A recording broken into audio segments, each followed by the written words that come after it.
అందరికీ నమస్కారం. ఇది మళ్ళీ మహేష్ బాబు జయకృష్ణ ఎలాంటి రిలేషన్ ఉంది? మహేష్ బాబు ఆడియో రిలీజ్కి వచ్చాడు లేదా, రేపొద్దున ఏం చేస్తాడు, బొంగు అదంతా కాదు. నేను మాట్లాడదలుచుకున్నది నా బంధువులైన సూపర్ స్టార్ కృష్ణ ఫ్యాన్స్ తోటి. ఎందుకంటే సూపర్ స్టార్ కృష్ణ ఫ్యాన్స్ నాకు బంధువులు. ఎందుకంటే నా చిన్నప్పటి నుంచి ఎవడైనా నేను కృష్ణ ఫ్యాన్ అని చెప్తే నాకు తెలుసు ఆడు ఎలాగ ఆలోచిస్తాడో, ఆడు ఎలా మాట్లాడతాడో, ఆడి గురించి నాకు ఎలాంటి డౌట్ ఉండదు. సో ఆడెప్పుడు నాకు ఫ్రెండే. సో నా సూపర్ స్టార్ కృష్ణ ఫ్రెండ్స్ అందరూ ఈ గ్రూప్లో ఉన్నారు కాబట్టి వాళ్ళ కోసం రోజు మాట్లాడతాను. అదే సొల్లు మాట్లాడినా బాగానే ఉంటుంది, నాకు తెలుసు. ఎందుకంటే నేను కూడా ఫేస్బుక్లో కృష్ణ గారి ఫేస్బుక్ పేజ్ ఏదో ఉంది, దానికి రోజు పోయేవాడిని నేను. సో ఇప్పుడు నాకు అవకాశం దొరికింది. సరే, మీకు నా సుత్తేస్తున్నాను అనుకోవద్దు, ఈ మాటలు మీకు నచ్చితే నాకు తెలుసు. సరే, ఇంతకీ నా పాయింట్ ఏంటంటే, ఇవాళ మహేష్ బాబు జయకృష్ణగా సపోర్ట్ చేశాడా, బొంగు చేశాడా అది కాదు.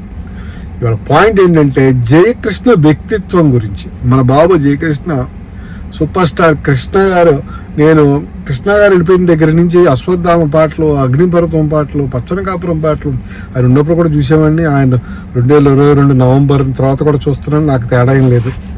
ఓకే, అది చూస్తూనే ఉన్నాను ఇవన్నీ. ఇది అగ్నిపర్వతం, పచ్చని కాపురం, నా ఫేవరెట్ సాంగ్స్. రౌడీ నెంబర్ 1 ఆ పాట ఉంటుంది, మీకు కూడా ఇష్టమేమో. అదేం పాట అంటే, ఎక్కడో చీమ కుట్టినట్టు ఉంది ఆ పాట. చాలా కొంచెం బూతులు కూడా ఉంటాయి దాంట్లో.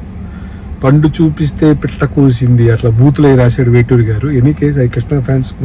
ఆ పాటలో కృష్ణ గారు అద్భుతమైన డాన్స్ చేస్తాడు. శివశంకర్ డైరెక్షన్, శివశంకర్ చెప్తాడు డాన్స్ మాస్టర్.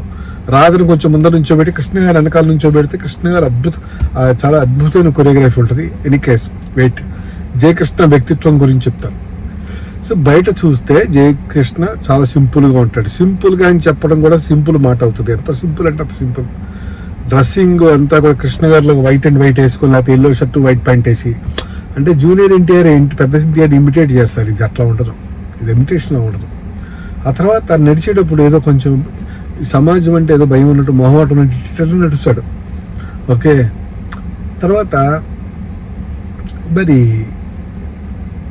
కృష్ణ గారు కూడా వైట్ అండ్ వైట్ వేసుకొని బయట కనపడితే అలాగే నటిస్తారు. ఈ నాగేశ్వరరావు, శోభన్ బాబు, కృష్ణరాజు, రామారావు వీళ్ళందరూ కనిపించినప్పుడు ఇట్లా ఉంటాడు ఆయన, ఊరికే చేతులు కట్టుకొని. అయితే కానీ నటిస్తే మటుకు అల్లూరి సీతారామరాజు సినిమాలో కృష్ణ గారి యాక్టింగ్, నేను కూడా ఇప్పుడు ఎన్టీ రామారావు ఫ్యాన్ కూడా అవ్వచ్చు, నాకు కృష్ణ గారేం బంధువు కాదు. కానీ కృష్ణ గారిలో దేవుడు పూరినట్టు యాక్ట్ చేశాడు అల్లూరి సీతారామరాజు. దేవుడిలాగా చేశాడు. అది డివైన్ యాక్టింగ్ అంటారు దాన్ని ఎవడో మామూలు యాక్టింగ్ అంటారు దాన్ని. ఇట్స్ డివైన్ ఫీలింగ్ అది. సో ఆ డివైన్ ఫీలింగ్ కృష్ణ గారు ఎలాగైతే అంత ఇమ్మర్స్ అయిపోయి యాక్ట్ చేశాడో అల్లూరి సీతారామరాజు. ఆ తర్వాత మా ఫ్రెండ్ ఒకటి చెప్పాడండి, ఎక్కువ తెలుగు సినిమాలు చూడటం. ఈనాడు సినిమాలో క్లైమాక్స్ సాంగ్ చూస్తే ఈయన నిజంగా ఈ భావాలు బిలీవ్ చేస్తున్నాడు, విప్లవ భావాలు ఈయనలో ఉన్నాయి అనిపించిందంట యాక్టింగ్ చూస్తూ ఉంటే. అలాగనే గద్దర్ అనేవాడు ఎందుకు కృష్ణకి ఫ్యాను? గొప్ప వాళ్ళందరూ కృష్ణ ఫ్యాన్స్ అండి. నిజాయితీపరుడు కృష్ణ కాబట్టి గద్దర్ అనే లాంటి గొప్ప దేశభక్తుడు, విప్లవకారుడు కృష్ణ గారి ఫ్యాన్. ఓకే, మళ్ళా వద్దాం. మన జయకృష్ణ వ్యక్తిత్వం ఈజ్ ఇంపార్టెంట్. వినండి, జయకృష్ణ కూడా అట్లాగనే శ్రీనివాస్ మంగాపురంలో ఆ యాక్టింగ్ ఏంటండి, మన మోహన్ బాబు వెనకాల నుంచి ఉన్నప్పుడు, మోహన్ బాబు ఎలాంటి నటుడు, మోహన్ బాబుతో యాక్ట్ చేయడానికి ఎలా ఉండాలండి? ఇద్దరు కూడా పోటీ పడి నటించారు, న్యాచురల్గా నటించారు. చాలా గొప్ప సినిమా అసలు శ్రీనివాస మంగాపురం. మోహన్ బాబు గారు లాంటి లెజెండరీకి ఎన్నాళ్ళకి అంత మంచి క్యారెక్టర్ వచ్చినందుకు అజయ్ భూపతి గారికి సలాం కొట్టాలి. అసలు వాడికి ఏ స్టోరీ రాశాడండి బాబుడు. అయితే ఇంకోటి, అంత బాగా యాక్ట్ చేశాడు. ఫ్యూచర్లో ఇంకా అల్లూరి సీతారామరాజులు, అగ్నిపర్వతాలు, అశ్వత్థాములు వస్తాయని నేను అనుకుంటున్నాను. ఎందుకంటే మహేష్ బాబు గారు అద్భుతమైన నటుడు, కానీ సటిల్గా ఆయన కొంచెం లిమిటేషన్స్ ఉన్నాయి, ఇతనికి లిమిటేషన్స్ లేవు. కృష్ణ గారు ఏం చేశారంటే కురుక్షేత్రం, దేవదాసు, పాడి పంటలు చూసారా, అంత డైవర్సిటీలో. అగ్నిపర్వతం, దొంగ మళ్ళీ కౌబాయ్ పిక్చర్లో, టార్జాన్ సినిమాలు, అంత వెరైటీ ఉంది మనవాడికి. సరే, ఆ పని జయకృష్ణ చేస్తాడు, ఎప్పుడు ఆపలేడు. అయితే ఇంకోటి ఏంటంటే, ఏం చెప్పాలనుకుంటున్నానంటే, నేను ఇంటర్వ్యూలు చూసారా మీరు?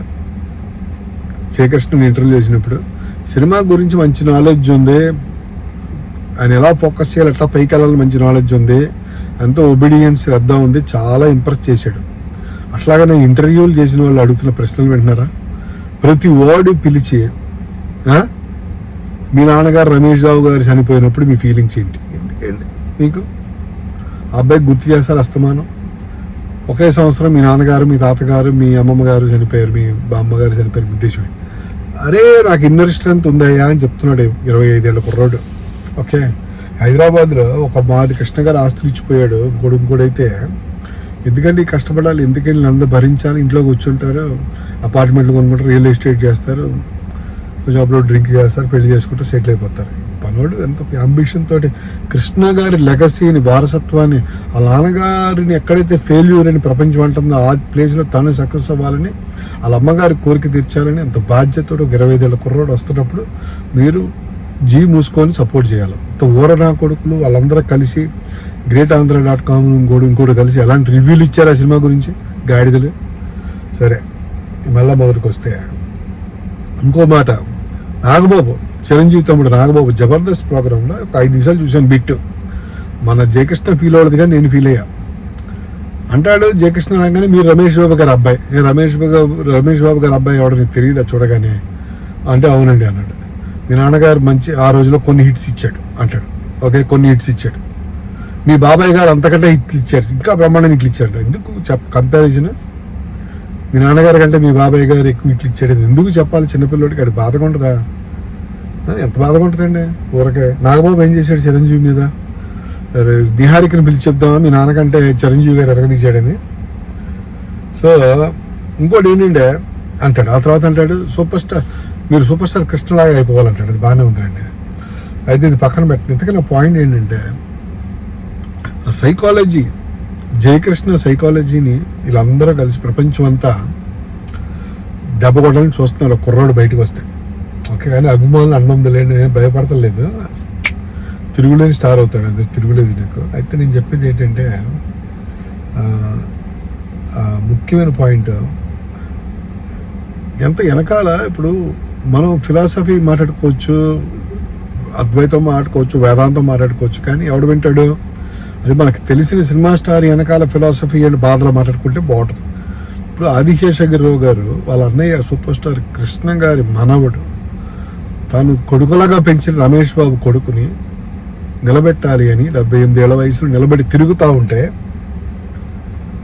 ఎవడో చెప్పను, అది కృష్ణ గారి ఆఖరి కోరిక.